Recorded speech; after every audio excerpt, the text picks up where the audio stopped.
윗돌을 좀 하겠습니다.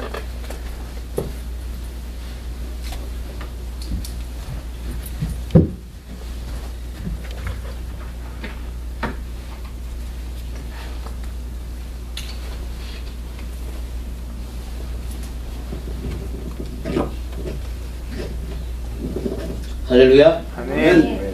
소리 잘 들립니까? 네. 네, 좋습니다. 먼저 주의 말씀 같이 보겠습니다. 마태복음 3장 13절부터 17절 말씀까지 보겠습니다. 마태복음 됐습니다. 자, 우리 교독하도록 하겠습니다.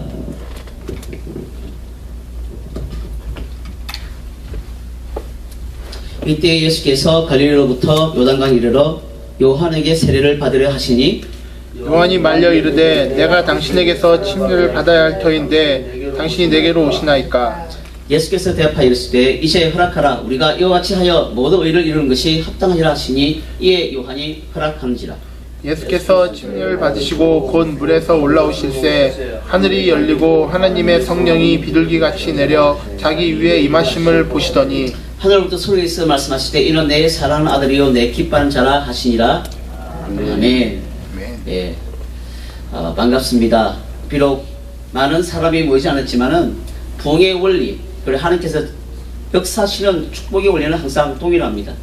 그것은 본질을 추구하는 것입니다. 본질을 추구하고 생명을 추구하게 되면 자유함이 임하고 그 자유를 통해서 우리 하나님께서 역사해 주심으로 한 사람의 회복이 곧 온 세상의 회복과 동일하다 저는 믿습니다. 아멘. 오늘은 성령 세례, 특별히 다른 부흥 제목으로 세례들에 대해서 주의 말씀을 같이 나눠보기를 원합니다.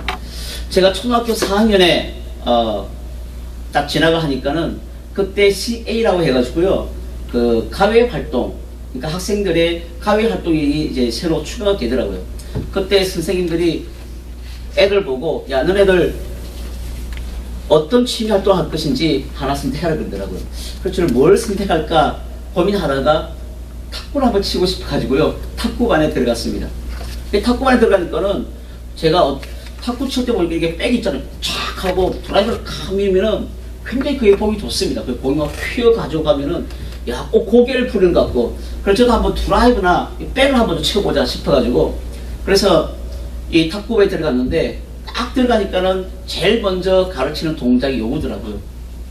요걸 계속 가르치는데 한 주가 지나도 요거 가르치고 두 주가 지나도 요거 가르치고, 그래서 요걸로 하는데 한 학기가 다 가버렸습니다.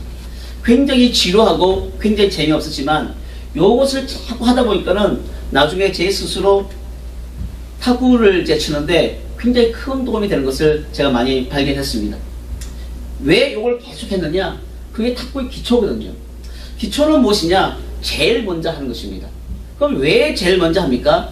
제일 중요하기 때문에 그렇습니다. 기초의 깊이가 곧 그 그물의 크기이고 기초가 안정성을 결정합니다. 그리고 끝까지 가기 위해서는 뭐가 필요하냐? 기초가 필요합니다.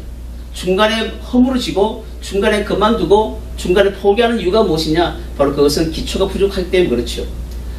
투수는 어깨가 강해야 됩니다. 그래서 어깨가 강해서 아주 한 시간에 그 150km, 뭐 160km 이렇게 빨리 던지는 그런 강력한 어깨가 필요해도 이 투수들이 매일 잊지 말아야 할 것이 뭐냐면요, 뛰는 거거든요.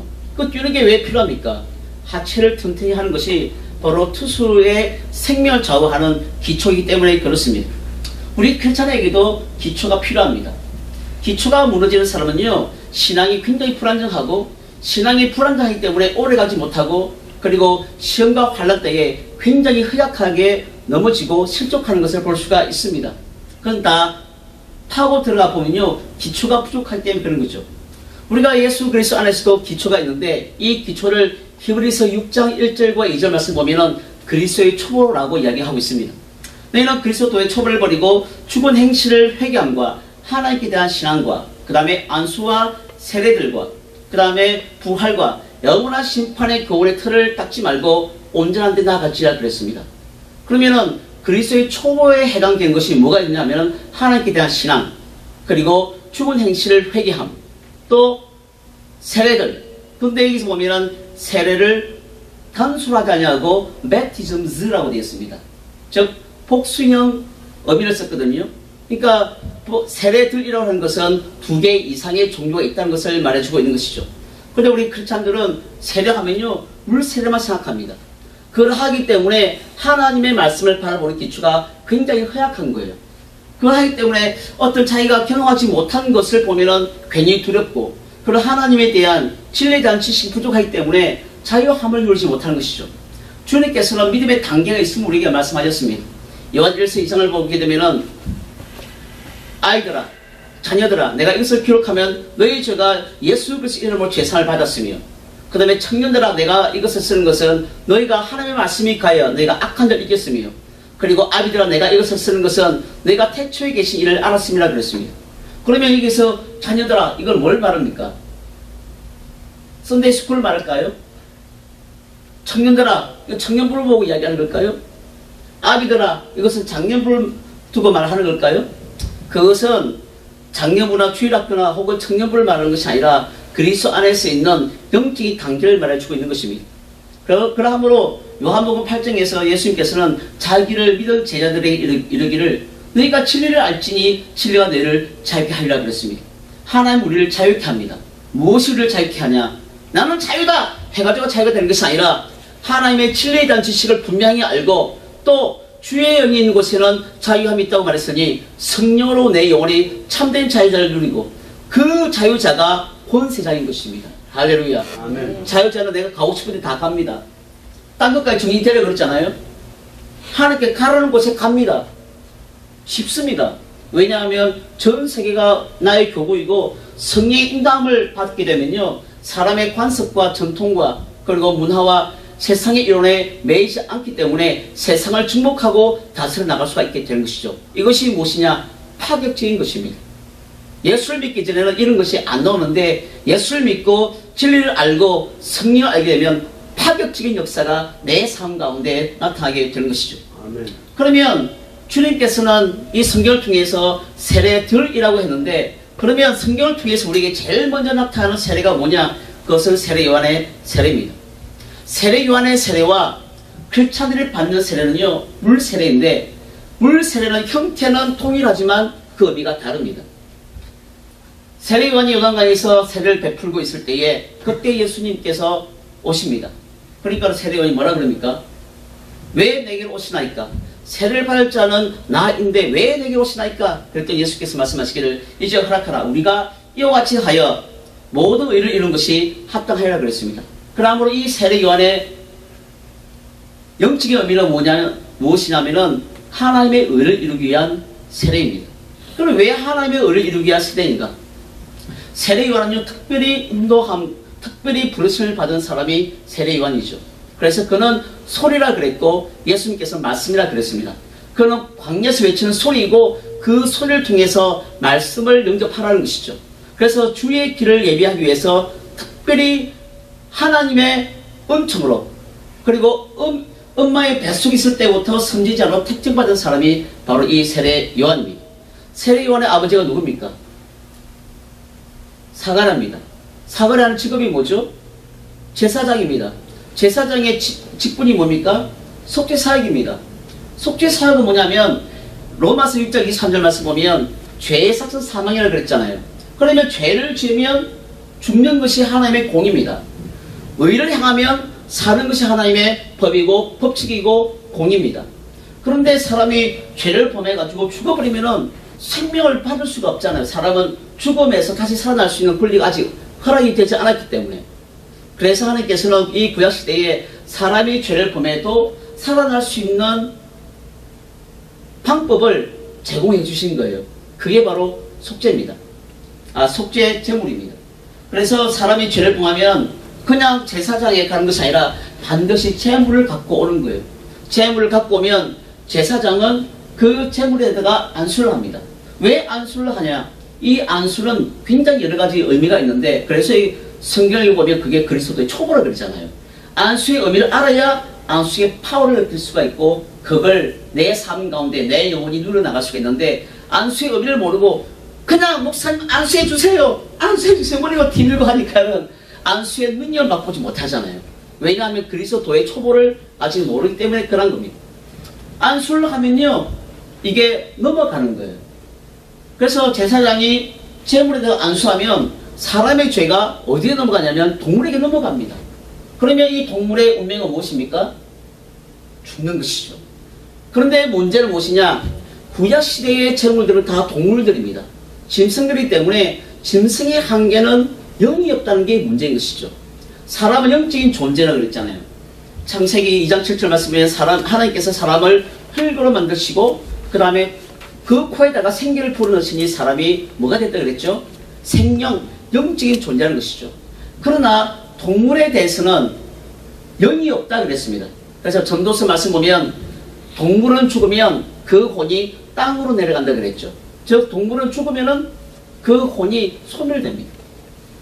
여기서 우리가 풀릴 수 있는 의문점이 뭐냐면, 제가 어느 교회를 섬기게 됐는데 거기는 그 전도사님이 개를 굉장히 사랑하세요. 그래서 내가 이 개가 죽으면은 내가 천국에서 다시 보리라 이런 말씀 하시더라고요. 개는요 죽으면 그 영혼이 소멸됩니다.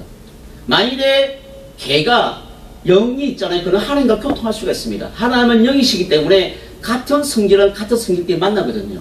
그래서 영은 영끼리 만나고 육은 육끼리 만나게 되어 있는데, 짐승은 영이 없기 때문에 하나님과 교통할 수가 없는 거예요. 그러므로 2차원인 바로 그 짐승이 3차원의 존재에 있는 인간의 죄를 대신할 수가 없는 것이죠. 그러면 사람은 어떻습니까? 사람은 로마서 말씀 보면 한 사람이 죄를 범하면 모든 사람이 다 죄에 이르렀다 그랬죠. 그러면 아담이 죄를 범했는데 왜 모든 사람이 다 죄를 범했습니까? 그것은 아담 안에 사람의 영이 간에 다 있어요. 우리가 버거탕을 해 먹으면요, 이 버거고기 안에 알들이 굉장히 많이 있습니다. 그런데 버거 한 마리를 끓여가지고 그냥 매운탕 해 먹으면요, 그 안에 있는 수많은 알들도 한꺼번에 다 죽습니다. 그와 마찬가지로 이 아담이 죄를 범했을 때에 아담 안에 있는 모든 인류가 다 함께 죽어버린 거예요. 그것이 뭐냐면 영이 죽었다는 겁니다. 그런데 그 영이 죽었다는 것은 사람의 영이 소멸됐다는 것이 아니고 하나님과 교통할 수 있는 영적 기능이 마비가 된 것입니다. 그러면 사람은 죄를 범했기 때문에 모든 사람이 죄인이 되었으니 우리의 인류의 죄를 감당할 수가 있습니까? 내가 지금 죄로 말미암아서 사형수인데 옆에 있는 사형수 보고 야, 너 죽게 됐지? 내가 대신 죽어줄게. 그렇게 말이 될 수가 없잖아요. 본인도 죽을 운명이고 이 사람도 죽을 운명이니 자기가 그 사람의 죄를 감당할 수가 없는 것이죠. 내가 지금 빚 때문에 눌려있는데 다른 사람 보고 야, 그 빚 내가 갚아줄게 할 수가 없는 것입니다. 빚 없는 사람이 빚을 갚아줄 수가 있고 죄 없는 어떤 존재가 그 죄를 대신해 줄 수가 있게 되는 것이죠. 그런데 사람은 아담 안에서 모든 인류가 죄인이니 인간은 아무리 피를 흘려도 인간의 영혼의 죄를 대신할 수가 없는 것이죠. 그러면 천사는 어떻습니까? 천사는요, 영적인 존재지만 피를 흘려줄 수 있는 몸의 차원이 아닙니다. 그래서 천사는 절대 피 흘리지 않습니다. 히브리서 9장 22절 말씀 보면 피 흘림이 없으면 삶이 없다 그랬죠. 그러므로 동물도 제물이 될 수 없고 사람도 제물이 될 수 없고 천사도 제물이 될 수 없고 오직 단 하나 모든 인류의 인류의 모든 죄를 감당할 수 있는 딱 한 분이 계시니 바로 그분이 하나님 안에 품속에 계신 하나님이 보이는 우리 사람의 모습으로 나타나시게 된 것입니다. 할렐루야. 아멘. 그래서 인류 바깥에서 오시게 된 거예요. 그분이 육체를 가지셔야 되는데 피를 흘리시려면 육체를 가지셔야 되는데 그걸 하기 위해서 성령으로 동정녀 마리아를 통해서 잉태가 된 겁니다. 이것이 무엇이냐? 바로 인카네이션인 것입니다. 그런데 제사장의 아들은 또 제사장입니다. 아버지 사가랴가 제사장이면 세례요한도 제사장입니다. 그런데 이 세례요한은요, 특별한 사명을 띠고 이 땅에 태어난 것이죠. 그것이 뭐냐면 주의 길을 예비하라는 것이죠. 그래서 요단강에서 세례를 베푸는데 원래 이 세례요한은 광야에서 자라났습니다. 광야에서 자라나다가 하나님께서 이 세례요한에게 말씀을 들려줍니다. 넌 요단강에 가서 세례를 주라. 하나님, 내가 왜 요단강에 가서 세례를 베풀어야 됩니까? 그랬더니 그 세례를 베푸는 것은 성령으로 세례를 베풀 분을 네가 나타나기 위함이라고 요한복음 1장에서 말씀을 하고 있는 거예요. 그래서 예수님께서 오시니까는 이 세례 요한의 세례는요, 회개 세례라 되어 있습니다. 왜 회개 세례입니까? 죄가 있어야 구원이 필요하거든요. 자기가 죄인임을 알지 못한 사람은 회개와 그리고 구원의 필요성을 느끼지 못합니다. 그래서 바리새인들은 회개를 하지 않았기 때문에 세례를 받지 않았고, 다른 사람들은 자기가 죄인임을 알았기 때문에 비로소 회개 세례를 하게 된 거예요. 그래서 사람들이 다 오는데 예수님께서 오시게 된 겁니다. 근데 예수님은 죄가 없으시니까는 세례원이 말하는 거예요. 왜 내게 오시나이까? 세례를 받아야 할 사람은 바로 난데 왜 내게 오시나이까? 즉 예수님의 모습을 보고 바로 이분이 하나님의 아들이요, 그리고 세상 죄를 짊어가는 하나님의 어린 양이라는 사실을 이 세례 요한은 굉장히 정확하게 분명하게 보았던 겁니다. 왜냐하면 세례를 베풀 때에 성령의 비둘기 같은 형상으로 예수님께 되는 걸 봤거든요. 그런데 예수님께서는 이제 허락하라 그랬습니다. 왜 허락하느냐? 제사장의 임무는 안수하는 겁니다. 속죄사역입니다. 그래서 세례 요한이 예수님께 안수를 하고 세례를 주었을 때에 온 인류의 모든 죄가 예수님께로 다 넘어가게 된 거예요. 할렐루야. 그래서 예수님은 하나님의 어린 양이 된 것이고, 죄의 삭은 사망이기 때문에 예수님께서는 십자가에서 피를 흘려 죽을 수밖에 없는 것이죠. 그래야 인간에게 용서가 되는 것입니다. 우리가 아무리 복음을 믿고 복음을 받아들여도요, 피가 없으면 속죄가 되지 아니하는 것이죠. 예수님께서 피 흘려 주심으로써 우리가 용서가 되는 것이고, 그가 우리의 모든 죄를 다 처리하고 죽음에서 보라하여 주심으로써 우리는 완전한 의롭다 함을 받고 성령을 선물로 받을 수가 있게 되는 것입니다. 할렐루야. 그래서 주님께서는 우리의 모든 죄를 다 담당하시고 원래 무지하시기 때문에 3일 만에 부활하시고 하나님 우편으로 성천하셔서 아버지로부터 성령을 받아서 모든 믿는 자에게 성령을 다 주시는 거예요. 그래서 성령이 내 안에 들어와서 예수 그리스도께서 하실 그 모든 것을 내 마음속에 기억나게 하시고 생각나게 하시고 증가하시고 깨닫게 하시고 내 삶 가운데 그대로 역사하시는 분이 바로 성령님인 것입니다. 그래서 고린도전서 2장 11절 말씀 보면 우리가 세상으로부터 온영을 받지 아니하고 오직 하나님께로부터 온영을 받았으니 이는 하나님께서 우리를 위해서 행하신 그 모든 것들을 우리에게 생각나게 하기 위함이라 그랬습니다. 하나님 주신 모든 은혜를 우리가 깨닫게 하기 위해서 성령님께서 우리 안에 오시게 되는 것이죠. 이것이 무엇이냐? 세례 요한의 세례입니다. 할렐루야. 이걸 분명히 알아야 해요. 사람은 구원에 대해서 담대합니다. 내 모든 죄가, 인류의 모든 죄가, 나의 죄가, 여러분의 죄가 예수께서 바로 요단강에서 침례를 받으셔가지고 모든 인류의 죄를 다 담당하게 됐을 때에 내 것 다 넘어가게 된 거예요. 그래서 그것을 짊어지고 3년 동안 시간 동안 제자 사역을 하시고 그리고 예루살렘으로 가서 십자가에서 피 흘려 주심으로써 저와 여러분의 모든 구원의 사역이 완전히 종료가 된 것입니다. 그것을 믿으면 하나님의 의가 내 안에 들어오게 되는 것이죠. 아멘. 할렐루야. 아멘. 원래 나는 죄인인데 죄가 제거가 되고 의가 들어가지고 은이 된 것입니다. 이것은 뭐냐? 법적인 용어입니다. 법은요 빼도 박도 못하는 거예요. 저 사람 너무 착한데 죄를 지었다. 죄값 받아야 됩니다. 저 사람 너무 못됐는데 죄값을 다 처리가 됐대. 그러면 끝입니다. 그래서 죄의 이것은 법적인 용어이기 때문에 하나님께서는 사람을 결코 외모로 판단하지 아니하신 것이죠. 그러면 둘째 세례가 무엇이냐? 그것은 우리가 예수 그리스도 이름으로 받는 물세례입니다. 이것이 보통 일반적인 기독교에서 말하고 있는 물세례죠. 근데 사람들이 나는 세례 받았어. 세례 받을 때 주로 장로교나 어떤 또 교파에서는 그냥 세례 문답하거든요. 하나님의 말씀의 지식을 묻습니다. 그리고 생활에 변화가 있는지도 묻습니다. 이런 문답에 처리를 다 받습니다. 그건 해가지고 되는 게 아니에요.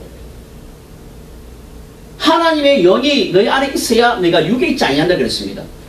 그리고 예수 그리스도를 죽을 자 가운데서 일으키신 이 영이 너희 안에 가시면 너희의 죽을 몸도 다시 살리 일으키신다고 로마서 8장에서 말씀하고 계시죠. 그러므로 우리 크리스찬의 가장 중요한 문제는 단순한 하나님의 성경에 대한 지식의 축제에 있는 것이 아니라 하나님의 영이 내 안에 들어와서 실질적인 생명의 연합과 경험이 내 안에 있는가, 바로 그것인 것입니다. 그러니 어떤 장모님들은 이런 분이 계세요. 교회를 오래 다녔습니다. 헌금도 많이 냅니다. 사람이 점잖합니다. 착합니다.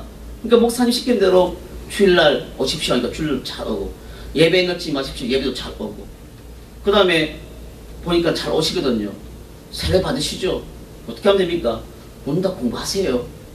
그리고 공부 열심히 해가지고 통과해가지고 또 열심히 잘하니까는 집 사주고 안수 집 사주고. 근데 자기한테 갈등이 있어요. 그게 뭐냐?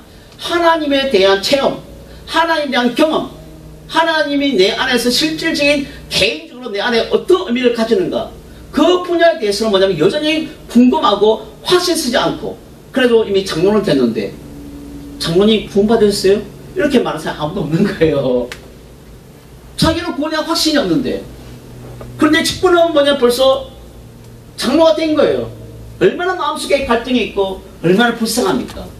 장로, 집사, 직분이 중요한 것이 아니라 내 영이 하나님의 영과 연합하고 실질적인 교제와 하나님과의 하나됨이 이루어지고 있는가, 그게 가장 중요한 것이거든요. 그러면 물세례는 무엇이냐? 물세례는 내가 그리스도께 속해 있음을 공식으로 고백하는 것인데, 이것은 그리스도와 함께 장사 지내는 거라 그랬습니다. 로마서 6장 4절 말씀 보면 우리가 그의 죽으심과 합하여 세례를 받음으로 우리가 그와 함께 장사가 되었나니 그랬습니다. 그러면 이것은요, 어떤 것과 연결이 되어 있냐 하면요, 왜 침례 혹은 세례가 장사 지내는 것과 같다라고 말하냐면은, 로마 시대 때는 굉장히 다양한 사형 방법이 있었는데 가장 악독한 것 중에 하나가 십자가고, 왜 십자가가 악독하냐면요, 사람의 모든 수치를 다 보여주는 게 이 십자가거든요. 십자가에 달릴 때 벌거벗고 달립니다.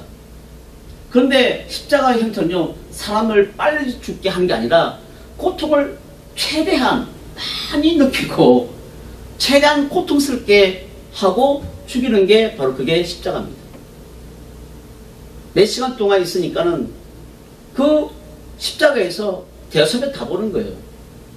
한번 여러분 상상 한번 해보십시오. 죽기는 죽어야 되는데 안 죽는 거예요. 그리고 먹은 게 뭐냐면, 사람이 먹으면 배설이 나오거든요. 그런 똥오줌을 십자가에 다 처리하는 거예요. 얼마나 더럽고 얼마나 추악합니까? 그러니까는 그 당시에 사람들이 밥 먹다가, 우리가 밥 먹다가 똥 얘기하면 더러운 얘기 왜 하냐고 하는 것처럼, 밥 먹다가 십자가 얘기하면 더러운 얘기 왜 하느냐고, 그럴 정도로 십자가는요, 굉장히 아주 처참하고 굉장히 브루탈한, 잔혹한 그런 형벌이었죠. 그와 더불어서 또 하나 잔혹한 형벌이 있는데, 그게 뭐냐면 어떤 사람이 살인을 하잖아요. 그러면 그 살인범이 잡힐 때까지 그 시체를 가만히 내버려둬요. 그러다가 그러다가 이 살인범이 잡히면은 그때 어떤 형벌을 가냐면은 시체하고 이 사람하고 함께 묶어버린 것입니다. 그래서 코는 코로, 눈은 눈은, 입은 입으로 완전히 그냥 키사지 딱 해가지고 묶어버리니까는 이 사람은 어떻게 했습니까? 자기의 생명을 잃어버리는데 점점 잃어버리게 되는 거죠. 썩은 시체에 그 세균, 바이러스, 그리고 그 더러운 그 역겨운 냄새들을 맡으면서 이 사람도 점점 썩어가게 되는 거예요. 그러면 이 사람이 살 수 있는 방법이 무엇이냐? 그것은 바로 그 시체를 떼어놓는 것입니다. 그와 마찬가지로 우리가 예수님을 믿기 이전에 우리의 내면의 상태를 무엇이라고 표현하고 있냐면요, 그것을 옛사람이라고 하는 것입니다. 그러니까 성경에는 다양한 종류의 사람이 나오는데, 겉으로 보이는 이 사람을 뭐라 하냐? 겉사람이라 그러고, 내 안에 있는 사람을 뭐라 그러냐? 속사람이 그럽니다. 그런데 이 속사람과 반대되는 사람이 옛사람입니다. 그래서 사람 안에는요, 여러 가지 사람이 있어요. 그래서 우리가 예수 그리스도를 잘 믿으면요, 굉장한 풍성한 은혜와 능력을 경험할 수가 있는데 예수 그리스도를 대충 믿는다든지 종교적으로 혹은 율법적으로 믿게 되면요, 자기의 내면 속에요 굉장히 꼬입니다. 정신적으로 굉장히 이상해요. 그래서 여러 가지 이단이라든지 혹은 왜곡된 그러한 우리가 정통적인 기독교적인 색깔을 보면 너무 이상한 사람들이요, 기독교적인 성경을 읽으면서 그렇게 변질이 되는 거예요. 왜냐하면 진리를 정확하게 모르고 진리에 뿔을 두지 않기 때문에 그런 식으로 나가는 것입니다. 그래서 우리의 옛사람은 뭐냐? 썩은 시체입니다. 우리의 새사람은 뭐냐? 하나님의 생명을 받은 사람이거든요. 그러면 옛사람과 새사람을 같이 묶어놓으면 누가 손해보겠습니까? 새사람이 손해보는 거죠. 썩은 귤하고 생생한 귤하고 섞어놓으면 누가 썩습니까? 생생한 귤이 썩는 것입니다. 그래서 만일에 집 안에 쓰레기가 있으면요, 그 사람은 쉽게 병들릴 수 있습니다. 쓰레기는 빨리빨리 치워야 되거든요. 그와 마찬가지로 우리의 옛사람을 장사를 지내야만이 새사람이 살 수가 있는데 바로 그것을 상징적으로 보여주고 있는 것이 바로 침례인 것입니다. 원래 전통적인 예수님께서 받으신 것은요, 세례 이렇게 뿌리는 것이 아니라 물 안에 완전히 집어넣는 거예요. 왜 물 안에 다 집어넣냐? 여러분 물속에 한번 들어가 보시면요, 몇 초 견딜 수 있어요? 30초만 있어요. 굉장히 오랜 시간이 지난 것처럼 굉장히 고통스럽습니다. 1분만 있어 보십시오. 그 사람은요, 대단한 심폐기능을 가진 사람이에요. 물속에 집어넣어야 사람은 죽는 거거든요. 그래서 물은 심판의 기능이 있는 거예요. 그래서 내가 물속에 들어갈 때에 나의 옛사람이 함께 들어갔다가 그 다음에 나의 옛사람은 물속에다가 집어넣고 그 물속에서 올라오는 사람은 누굽니까? 나의 새사람이라 이 말입니다. 바로 그것이 물세라가 갖고 있는 가장 근본적으로 중요한 영적인 이유이고 그리고 목표인 거죠. 이러한 것을 알지 못하고 물속에 그냥 들어간 사람은 세례를 받은 것이 아니라 그냥 물에 잠긴 것이 불과한 것입니다. 우리가 영적인 성장은 뭔지 아세요? 의미의 성장입니다. 의미의 성장은 무엇이냐? 깨달음의 성장이라고요. 예수님께서 말씀을 증거하고 나신 다음에 반드시 질문합니다. 뭐라고 질문하냐? 깨달았느냐? 깨달음이 뭐냐? 의미를 알았다는 거거든요. 뜻을 알았다는 거예요. 그래서 그 뜻을 알면 내 마음에 자유가 임합니다. 그래서 아무것도 행하지 않고도 하나님의 말씀을 깊이 묵상하면 깨달음이 오고 그 깨달음은 의미의 성장이에요. 그 의미의 성장을 통해서 내 속사람이 강건해지게 되는 거예요. 또 다른 한편으로는 하나님의 말씀을 순종함으로써 내가 또 깨달아 알게 되잖아요. 그것 역시 나의 속사람의 능력이 되는 것입니다. 또 세례는 무엇이냐? 침례는 무엇이냐? 그것은 바로 주님과 연합하는 것이죠. 구원을 한마디로 표현한다면 이와 같은 것입니다. God became us, became like us, to make us like Him. 아멘. 하나님이 우리와 같이 돼가지고 우리로 하여금 하나님처럼 되게 하는 것이 구원의 가장 중요한 거예요. 그래서 예수를 믿습니다. 나는 예수를 믿습니다. 그게 구원이 아니고 진정한 구원은 예수를 믿고 그 다음에 하나님의 형상이 되어서 하나님의 모습처럼 하나님의 생명을 갖고 하나님처럼 영원히 살면서 하나님의 영광과 하나님의 인격과 그리고 하나님의 진리로서 살아가야 하는 것이 진정한 구원의 목표가 되는 것입니다. 자, 이제 우리가 세례를 받으면 그 세례의 모습을 구약 성경에서도 말하고 있습니다. 그게 뭐냐? 홍해바다를 걷는 거예요. 그게 고린도전서 10장에 나옵니다. 우리의 선조들이 바다를 지날 때라고 나와 있잖아요. 그게 침례거든요. 홍해바다를 건너는 것. 그 세례가 뭐냐면 이제 6월절 의식을 통해서 그리스도의 피를 통해서 어린 양을 통해서 애굽에서 빠져나옵니다. 애굽에서 빠져나오는데 누가 쫓아오냐? 바로가 다닥다닥 하는 병거를 몰면서 막 오는 거예요. 그게 뭐냐? 바로는 세상을 말해주고 있는 상징입니다. 마귀가 구원을 받은 크리스찬들을 다시 붙잡으려고 우는 사자같이 바로 계속해서 쫓아오는 거예요. 그때 이 모세와 이스라엘 백성들이 홍해바다로 가는 거죠. 근데 홍해바다까지 이놈들이 쫓아오는 겁니다. 근데 하나님께서 바다를 열었다가 다시 닫아버리니까는 이스라엘 백성들은 빠져나오는데 그 안에 있는 모든 홍해바다 속에 바로와 그리고 애고의 모든 군대들은 다 수장을 당하는 것이죠. 그러므로 내가 세례를 받는 것은 세상으로부터 내가 자유한 것이요 세상과는 완전한 이별을 하는 것이 바로 세례의 능력인 것입니다. 할렐루야. 우리 크리스찬들이 갖고 있는 가장 갈등이 뭐냐면은 하나님을 따라가는데 힘들었던 때는, 그래서 어떤 마음이 드냐면 괜히 내가 예수 믿었네, 좀 나중에 좀 믿을걸, 나중에 좀 죽을 때쯤 돼가지고 예수 믿으면 제일 좋을 텐데 괜히 일찍 예수님 믿어가지고 세상으로 가지도 못하고 가려고 하니까 힘들고 앞으로 가지도 못하고 뒤로 가지도 못하고 앞으로 가지도 못하고 뒤로 가지도 못하고 이런 굉장히 애매모호한 상황에서 방황하고 있는 것이, 그런 많은 사람들이 바로 그 안에 다 들어가 있는 거예요. 우리 크리스찬들은요 뒤돌아갈 길이 없습니다. 할렐루야. 뒤돌아가려고 그래도 홍해바다 때문에 갈 수가 없어요. 이것을 그대로 내 마음속에 받아들이고 오직 하나님을 의지하고 나의 의인은 오직 믿음으로 말미암아 살리라 한 것처럼 그대로 앞으로 나가게 되면은 주님께서는 반석에서 물을 내게 하시고 하늘문을 확증 열어가지고 하나님의 그 놀라운 만나를 빛을 막 뿌려주는 거예요. 하나님의 이 광야에서 식탁을 예배하시랴. 그렇게 했더니 하나님께서 주긴 주는데 다 쓸어버리잖아요. 광야에서도 하나님은 식탁을 예배해 주시고 광야에서도 반석을 맹해서 물을 쏟아주게 해주시고, 그리고 쓴 물도 나무를 집어 던지면은 단물로 바뀌는 그 역사가 우리의 삶 가운데 끝없이 펼쳐지는 겁니다. 그러니 크리스찬의 삶은요 미라클 라이프스타일입니다. 하나님의 이적과 기적이 내 삶을 통해서 계속해서 나타나는 거예요. 할렐루야.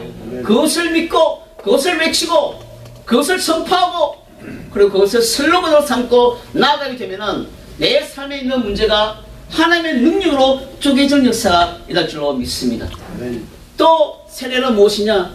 그것은 바로 베드로전서 3장 21절에서 말씀하신 것처럼 물론 예수 그리스도의 부활하심을 말미암아 너희를 고난 편이고 세례라 라는 말을 하면서, 물로 노아의 방주, 노아의 식구들이 8명만 구원받았다 그랬습니다.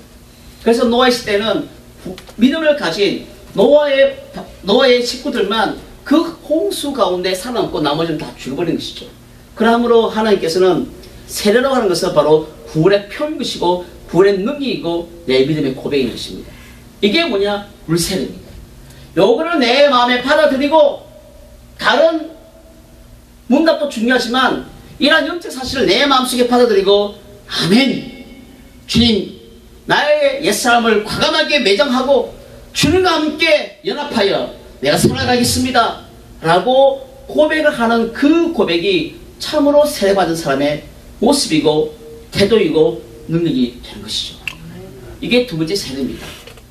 그럼 세 번째 세례는 뭘까요? 세례요한이 말합니다. 나는 너에게 물로 세례를 주거니와 내 뒤에 오신 이는 뭐가 많다 그랬죠? 능력이 많으시니 너에게 불과 성령으로 세례를 주시라 그랬습니다. 물 세례는 사람이 주는 거예요. 제가 물 침례 많이 줬습니다. 성경제에서도 물 침례 많이 줬습니다. 그런데 침례 줄 때마다 반드시 이 영적 사실을 알게 하고 했습니다. 그러니 많은 우리 그 성경제 성도들이요 세례를 다시 받은 사람이 많이 있었어요. 옛날에 내가 세례를 받았는데 그때는 그냥 물에 담궜을 뿐이고 전통에 따라 샜을 뿐이고, 이제는 내가 거듭 태어나서 나는 새롭게 나는 확실하게 세례를 받아야 되겠다, 이런 사람들이 많이 있었습니다. 근데 물 세례는 사람이 주지만 성령 세례는 누가 주느냐? 예수님께서 주시나 그랬습니다. 나는 물로 세례를 주거니와 내 뒤에 오신 이는 나보다 능력이 많으시니 그는 성령과 불로 세례를 줄 것이라 그랬습니다. 그러면 이 성령 세례를 무엇이냐? 이것은 구원을 받기 위한 것이 아닙니다. 구원은 우리가 예수 그리스도를 주로 신하고 그리고 그가 죽은 자 가운데 살아난 것을 마음에 믿으면 의에 이르고 입으로 신하면 구원에 이른다 그랬습니다. 할렐루야. 그리고 그것이 성령으로 말미암아서 내게 주어진 그 고백은 확실한 구원의 효력이 있습니다. 그런데 예수님께서 부활하시고 난 다음에 믿은 성도 그 제자들에게 말하기를 너는 이 예루살렘 떠지 말고 아버지께서 약속하신 그것을 기다리라 그랬습니다. 바로 그것이 무엇이냐? 네가 성령을 받으라는 것이죠. 주님께서 성령을 받으라, 숨을 크게 내쉬면서 receive the Holy Spirit, 성령을 받아라 그러셨고, 세례 요한은 그것을 무엇이라고 표현하냐면요, 성령으로 세례 받아라, 주님께 성령으로 세례를 주신다 라고 말씀하고 계신 것이고, 사도행전 2장을 보게 되면 오순절 그 마가 다락방에서 120명의 성도들이 함께 기도를 막 하고 있을 때에 성령의 충만함을 받아 라고 말하고 있는 거예요. 그러니까 성령의 충만을 받아라, 성령 충만함을 받아 하는 거하고 성령으로 세례를 받는 거하고, 그것은 다 똑같은 사건에 대한 다른 표현인 것입니다.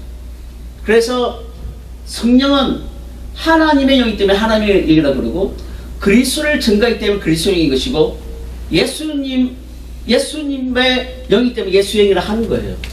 그리고 그분이 예수님 우리의 주가 되시기 때문에 주의 영이 되는 것입니다. 똑같은 존재에 대한 다른 호칭인 것이죠. 그리고 내가 성령을 받으면 권능을 받고 땅끝까지 이르러 내 주의 되리라 그랬습니다.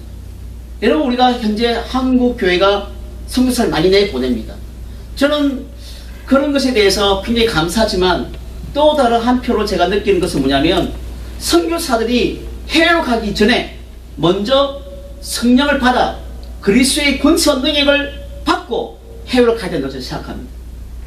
가서 선교사님이 있는데 대화를 해보면요, 성령에 대한 지식 전혀 없어요. 어떤 분은요, 전혀 준비가 안 되어 있습니다.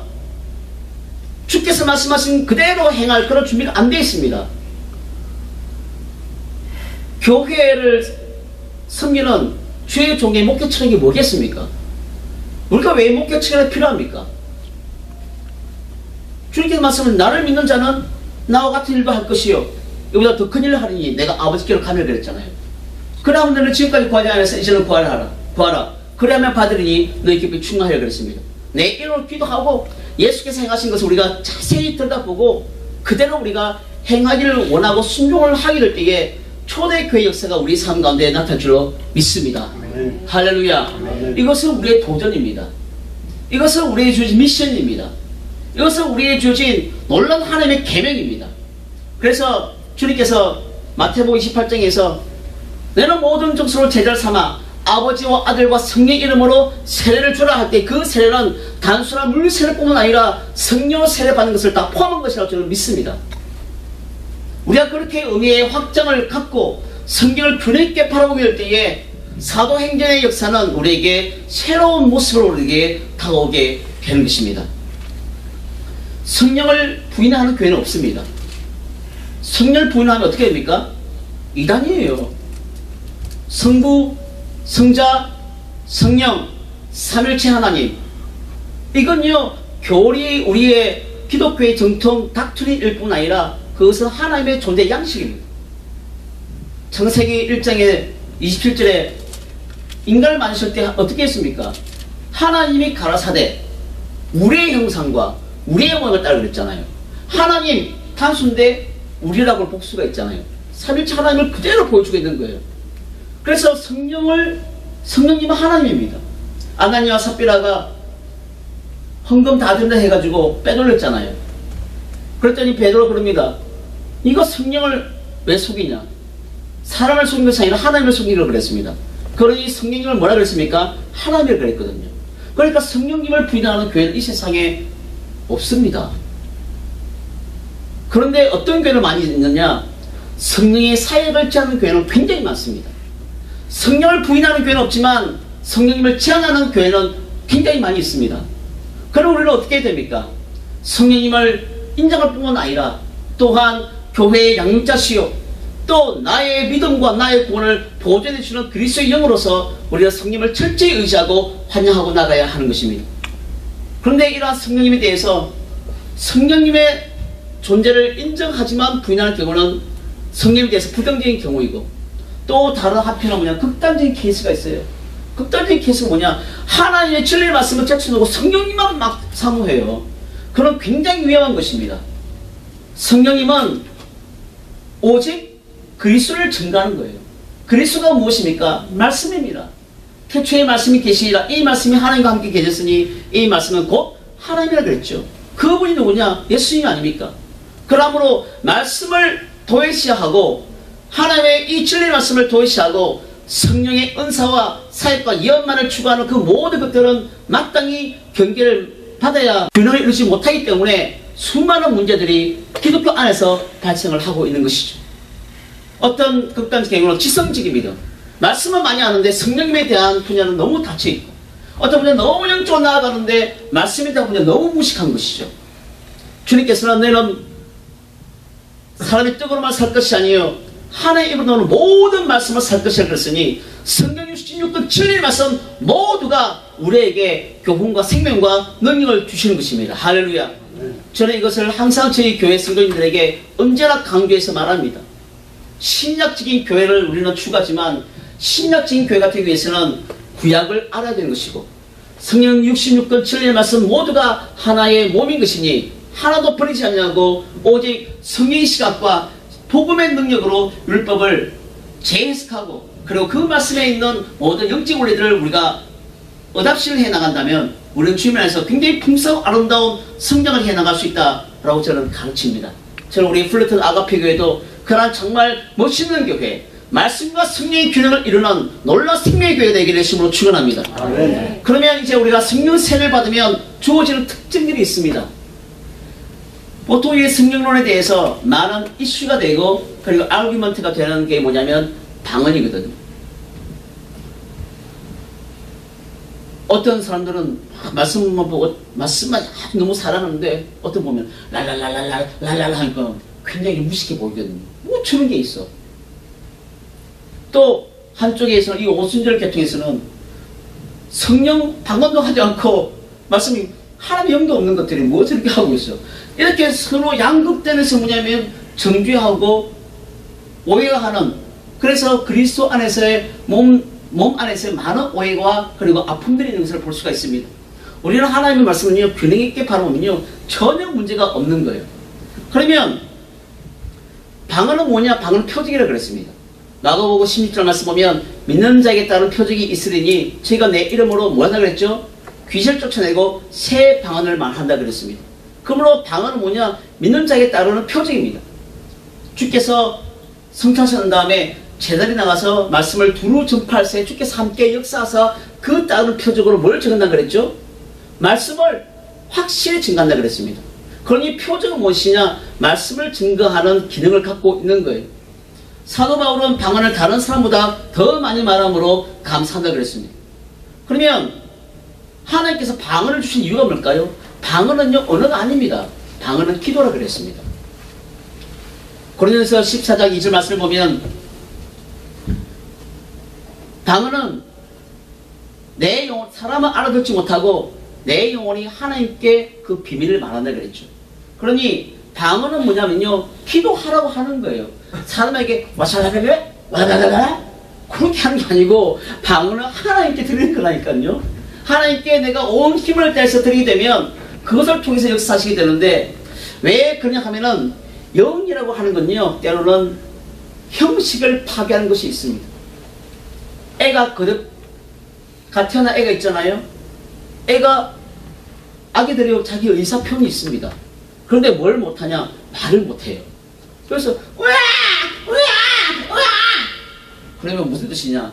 엄마 똥 쌌어. 기저귀 갈아줘. 그런데 좀 있다가 소리 조금 따릅니다. 으아! 으아! 으아! 이번엔 똥이 아니고 오줌을 쌌는데 축축해. 좀 갈아줘. 그 다음에 또 아니야. 다라는 거죠. 또 다른 소리 있습니다. 특다른 소리도 있고.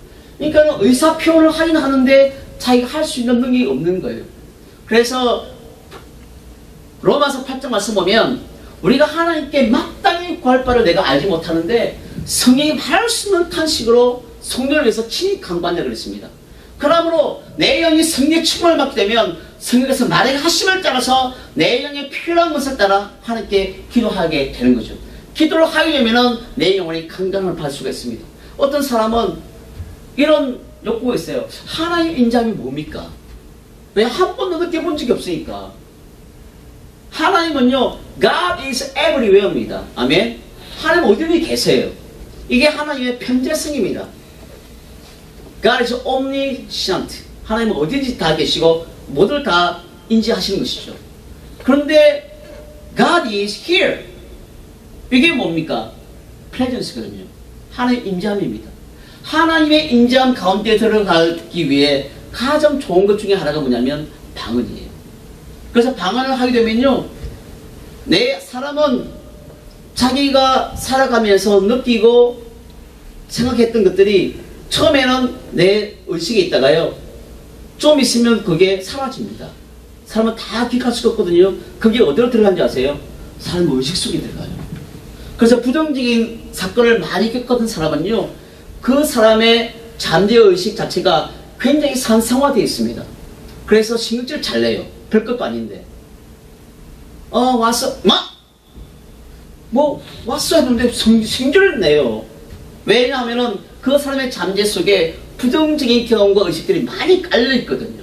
그러니까 말씀을 들어도 그 말씀이 자기 속에서 생산적이고 긍정적인 결과를 만들지 못하는 겁니다. 그런데 방언을 기도는요, 방언은 내 안에 있는 영의 것들을 다 끄집어내가지고 그걸 다 불태워버리는 거예요.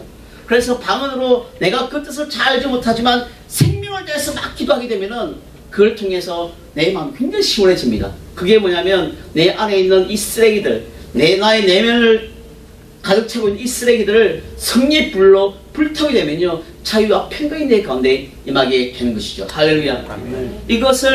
이것은 사람이 알을 수가 없지만 하나님께서 알아들 수 있도록 허락해 줄 때가 있습니다. 제가 2011년도에 저희 교단 총회에 있어서 참석하는데 새벽 예배를 끝마치고 밥을 먹거든요. 근데 새벽 예배 끝마치고 사람이 가야 되는데 어느 한 분이 안 가는 거예요. 우리가 밥 먹고 있는데 옆에서 방언기도를 하는 거예요. 시끄럽잖아요. 상당히 굉장히 좀 바대가 되더라고요. 그래서 어느 한 목사님이 저 사람 왜 저렇게 하는지 모르겠다고. 그래서 저는 성령 감동을 받을 때는 보통 때는 잘 알아듣지 못하다가 감동 주시면 그 사람의 방언을 하나님께서 이해할 수 있도록 가르칠 때가 있어요. 그래서 자세히 저 들어보니까는 이분이 뭘 기도하고 있냐, LA를 위해서 기도하고 있는 거예요. 그분이 LA를 위해서 중보를 기도하고 있는 거예요. 그랬더니 제 마음속에 이분을 판단하는 마음이 다시 달라졌습니다. 비록 밥을 먹고 있는 우리들에게 굉장한 바들을 주고 좀 짜증나겠지만, 그러나 그 사람의 마음속에는 하나님의 나라와 그리고 LA를 위한 간절한 거정의 기도가 담겨서 보일 때에 거북하지만 굉장히 기쁘게 저는 밥을 먹었습니다. 다른 분들 성전에서 밥 먹어요. 그러면 성령 세례는 누가 준 것이냐?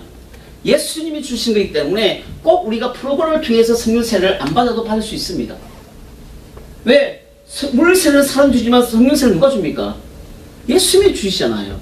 그러니까는 본인이 하나님과 교제하고 기도하다 보면은 오순절 다락방 역사처럼 그들도 여전히 동일하게 성령 세례를 받을 수가 있는데, 어떤 사람은 그렇지 못한 사람이 있습니다. 그래서 초대교회에서는 그런 사람들을 위해서 사도들을 보내가지고 성령 세례를 받을 수 있도록 성령 받기 위해서 기도하는 장면이 사도행전 8장과 그 다음에 사도행전 10장과 그 다음에 사도행전 19장에 나오면서 볼 수가 있죠. 사도행전 10장에는 고넬료 가족이 나오는데 이 사람들은요, 말씀을 듣는데 성령이 임했습니다. 방언도 하고, 어떤 사람은 기도를 해가지고 받기도 하고. 왜 그러면 차이가 있느냐? 고넬료는요, 이미 기도를 굉장히 많이 했던 사람입니다. 하나님을 경외했고 하나님께 항상 뭐라 그랬죠? 기도했다 그랬습니다. 그러니까 기도가 이미 다 준비가 되어 있으니까는 그냥 말씀을 듣는데 그냥 방언이 막 터지게 된 거예요. 우리 전 목사님께서 6년 전에 사랑의 불꽃에서 저를 만났습니다. 그때 보니까 이분은 굉장히 진지한 분이더라고요.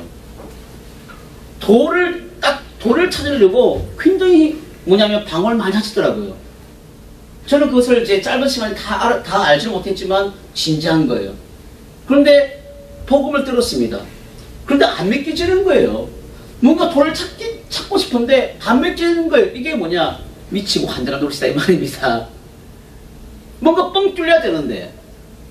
그래서 그때 같은 우리 사랑의 불꽃 같은 테이블이 있는데 예수 안 믿는 분이 계시니까는 제가 아침에 우리 저 목사님을 기도하고 그 다음에 틈이 날 때마다 시간 날 때마다 복음에 대해서 이야기했습니다. 복음에 대해서 이야기할 때에 제가 사실을 말하는 것이 아니라 원리를 이야기했습니다. 예수님 하나님 아들이시다. 예수님은 죽은 자 가운데 부활하셨다. 그걸 말하면 누가 믿어요? 그걸 강요하는 것이죠. 사실이 왜 이루어졌는가에 대한 원리와 why에 대한 해답을 줘야 되거든요. 그때 우리 전 목사님은 다 이해를 못 하시겠지만 저는 그런 의도를 갖고 복음을 증거한 거예요. 근데 그게 먹히게 되는 거죠. 그래서 전 목사님이 예수님을 영접하게 됐고, 예수를 영접했으면 구원받은 겁니다. 구원은요, 예수를 마음에 믿으면 돈이 있을수록 쫙 하는 거예요. 여러분. 구원은 예수 믿고 이거 천천히 해가지고 이렇게 가는 게 아니고 예수를 믿으면 즉각 구원입니다. 할렐루야. 아멘. 경험이나 감정이 오는 것이 아니라 말씀은 그대로 쫙 되는 거예요. 지옥에서 천국으로 어제부터 그대로 되는 겁니다. 그런데 그게 내 가운데 안 느껴지잖아요. 영은 내 안에 있는 가장 깊숙한 생명과 근원입니다. 그것을 끄집어내게 되면 그걸 매니페스테이션으로 하는 거죠.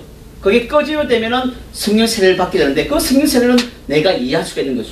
그래서 그때 예수를 영접했는데 예수를 영접한 그 상태로 내버려두면 안 되죠. 주님께서 말씀하시길 예수를 믿은 자에게 제자들에게 너는 성령 받으라 그랬잖아요. 그게 성령 세례거든요. 그래서 기도합시다 했더니 몇 분 만에 방언을 말하는 거예요. 그래서 그때 방언 기도를 제가 좀 설명을 해드렸고 그 다음에 끝마쳤죠. 제 집은 벨리에 있고 우리 목사님의 집은 그때 어디 있었습니까? 다오리. 근데 성령께서 우리 목사님의 마음을 계속해서 만주셔가지고 지금 주의 종이 되시고 이렇게 교회 생활을 하게 되었죠. 저도 깜짝 놀랐고 감사하고. 여러분, 그래서 성령 세례를 받은 사람은 성령 세례를 받기 위해서 기도할 수 있습니다. 사도만이 하는 것이 아니라 어느 누구든지 이런 지혜와 지식을 갖고 적용하면 할 수가 있습니다. 제가 선교지에 갔었을 때에 처음 갔는데 컴퓨터를 사야 됐거든요. 컴퓨터를 사는데 그걸 제 컴퓨터 가게를 찾아가니까 한국 사람 하더라고요. 근데 제가 새로운 선교사를 보니까는 그분이 선교사님이 새로 오시냐고. 예. 그러면 저한테 뭐 묻는 거예요. 그러면서 방언을 어떻게 하냐고 하길래 그거 굉장히 쉬운데 왜 그러세요? 뭐가 신나는 교회를 20년 됐나? 한 번도 안 돼. 그거 뭐 어렵다고. 저는 기도하면 다 되던데 사람들이 마음의 힘을 열고 기도하면 그럼 언제 하면 되냐고. 지금 하죠 뭐. 지금요. 그래서 사무실에 가서 기도하니까 2분 만에 다 받으시더라고. 그래서 20년 동안 못했는데 2분 만에 그때 제가 하루에 5시간씩 기도했거든요. 교회를 새로 개척하고 또 하나님의 성령을 하려면 기도해야 되거든요. 기도해서 영적인 그 뿌리를 잘라버리면은 교회는요 됩니다. 할렐루야. 아멘. 그 과정이 어려운 거죠. 그래서 저희 교회에서는 그렇게 합니다. 성령 세례 그 의식이 아니라 생명이 심어지고 하나님을 경험해야 되거든요. 하나님을 경험하는 것이 교회에서 제대로 되지 않으니까 사람들이 어디로 가느냐? 산에 갑니다. 산에 있는 교회는요 굉장히 조심해야 됩니다. 왜냐하면 하나님은 교회를 세상 속에다 심으신 것이지 산에다가 둔 게 아니거든요. 교회는 반드시 세상과 호흡해야 됩니다. 비록 세상에 의해서 오염이 될 수도 있고 영향을 받을 수가 있지만 세상에 집어넣게 될 때에 교회는 더욱더 빛을 발할 수 있게 되는 거죠. 그러니까 산에 있는 것들은요 조심해야 됩니다. 왜냐하면 산에 있는 것들은 죄송합니다. 익스트림 하기가 쉽기 때문에 그런 거예요. 극단적으로. 그러한 영성과 믿음을 컨트롤하고 견제해 줄 수 있는 다른 믿음의 지체가 없기 때문에 그쪽에 가면은 이상한 것들이 많이 벌어지고 있는 거예요. 귀신을 쫓아낸다면서 막 눈을 막 누르고 그래가지고 실명시키고 또 저 사람 귀신 쫓아내가 안 나니까는 몽둥이로 패고. 성경에 그렇게 한 적이 없습니다.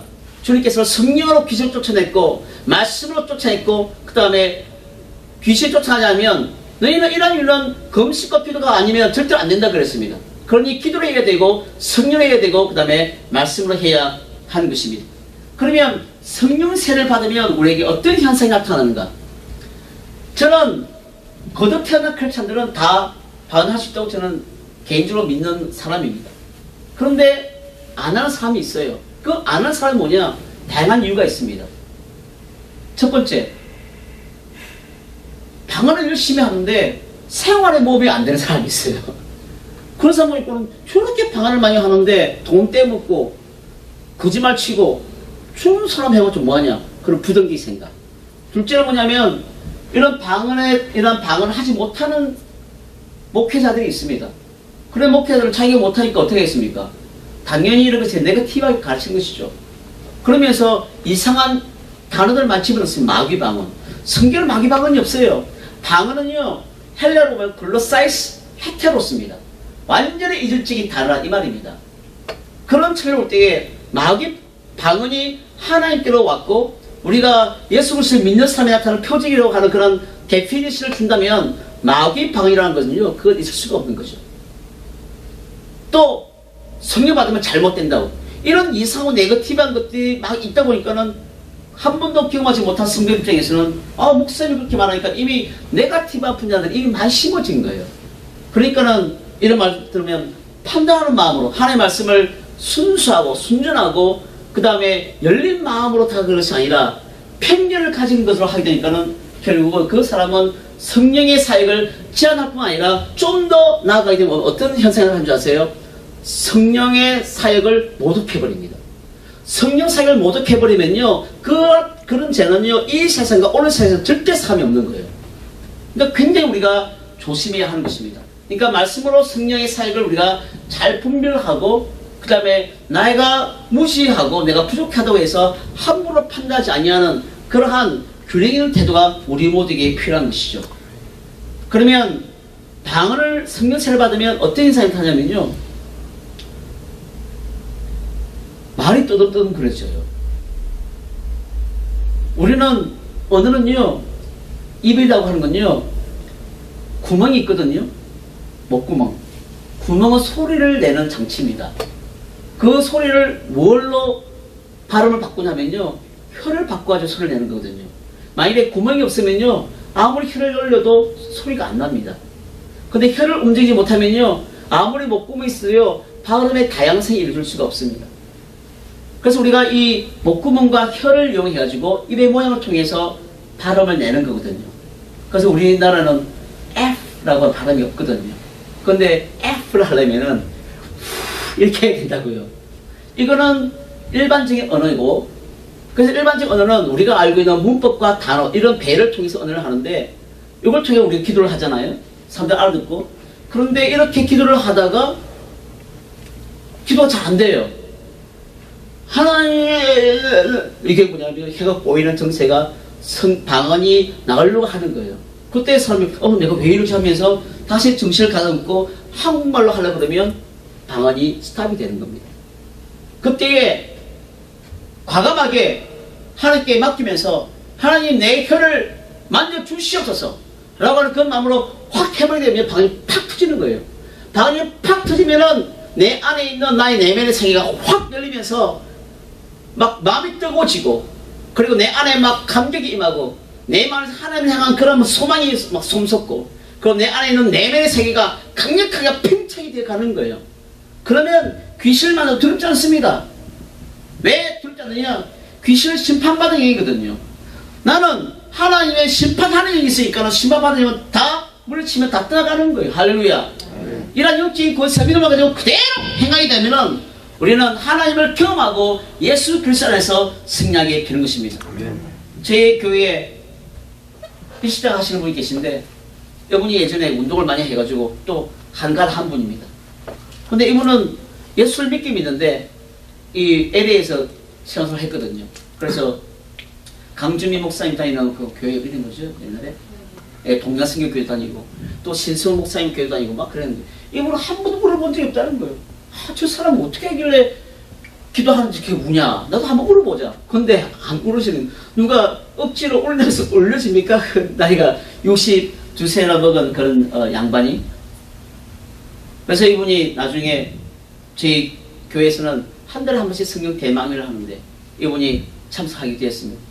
참석하면서 방언을 하는데 제가 그 기도를 제가 통일해 줬습니다. 그러니까 그분이 갑자기 그냥 엉엉 울기 시작하는 거예요. 눈물, 콧물 다 질질 흐르게 더럽게 그렇게 기도하는 거예요. 그런 더러운 기도를 보면요, 저는 참 감사합니다. 왜? 진실한 모습이 있거든요. 비록 눈물, 콧물로 뒤범이 되어가지고 사람이 더러워도 그런 진실한 기도가 있게 될 때에, 그건 기도는 뭐냐? 내 영으로부터 나오는 기도인 것입니다. 저는 이러한 기도가 초대교회가 120명이 모여가지고 하나님께 열심히 나아가야 될 때에 주님께서는 5,000명을 감당하시는 능력을 주시잖아요. 할렐루야. 저는 절대 그 의견에 동의하지 않습니다. 그 말씀의 근거가 뭐냐면 사도행전 2장이거든요. 사도행전을 보게 되면은 각 유대 디아스포라가 모였습니다. 그때 왜 디아스포라, 그러니까 아라비아나 메데나 리비아나 혹은 바벨로니아나 애굽이나 그리고 메데라든지 왜 저 먼 데서 사람들이 왜 모이느냐? 율법에 의하면요, 유대인들은 1년에 3번 하나님께 반드시 보게 되어 있습니다. 그게 뭐냐면 유월절, 그 다음에 칠칠절, 그 다음에 수장절입니다. 그런데 역사를 보게 되면은 아수르에 의해 가지고 북이스라엘이 망해가지고 열 지파가 다 끌려가고, 그 다음에 바벨론에 의해 가지고 유다가 망하면서 2지파가 또 끌려갔습니다. 바벨론은 지금의 이라크 지역이죠. 그 다음에 바사가 왔잖아요. 바사는 지금의 이란 지역입니다. 그러니까 끌려간 사람들이 다 그쪽 지역에서 디아스포라 형성이 된 거예요. 거기서 먹고 살만 하니까. 그런데 하나님께서는 1년에 한 번씩, 1년에 3번씩 오라 그러니까는 이 사람들이 하나님께 대한 열심히 있는 사람이 돈 열심히 모아가지고 2년 동안 돈 열심히 모아가지고 그 지역에서 예루살렘으로 수일오게 된 거예요. 그런데 6월절에서 6월만 지나고 가면은 아깝잖아요. 오랜만에 왔으니까. 그래서 그 지역에서 77절, 즉 오순절까지 계속 남아있었던 것입니다. 그래서 이 사람들은 다른 지역에서 왔기 때문에 자기의 내셔널리티에 따른 언어를 다 알고 있는 거예요. 근데 120명이 막 기도하는데 성령이 불같이 막 싸는데 반응이 두 가지로 나눕니다.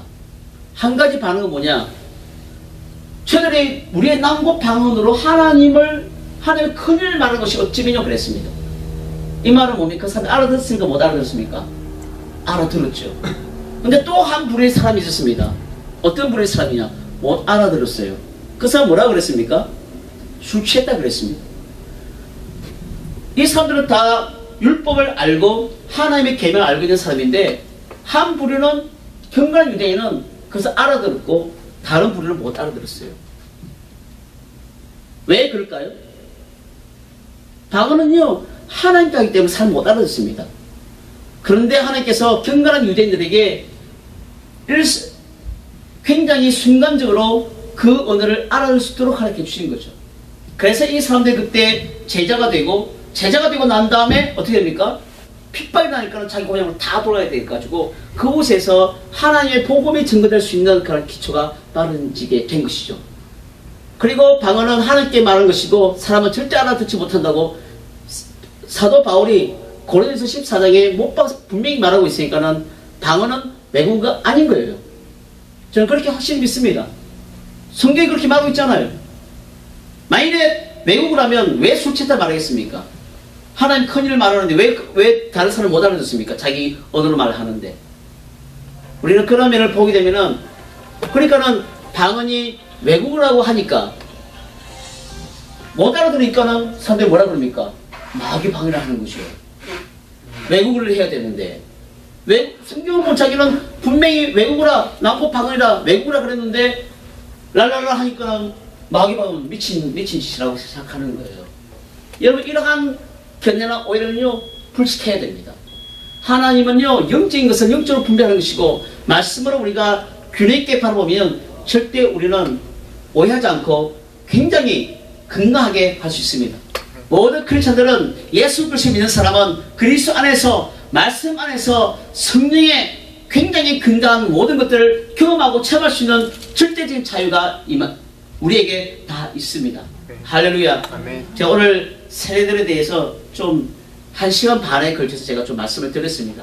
근데 이 분야는 제가 언제 다시 올지는 모르고 그렇기 때문에 제가 좀 더 자세하게 이것을 나누어서 말씀을 드렸습니다. 여러분, 이것을 아시고 믿음에 서서 기도하게 되면 성령의 역사는 그대로 임하는 거예요. 하나님은 절대 거짓말하지 않습니다. 믿는 자에 따른 그대로 임하게 되는 것입니다. 그런데 방언 기도하려면 어떻게 해야 되느냐? 통성 기도해야 됩니다.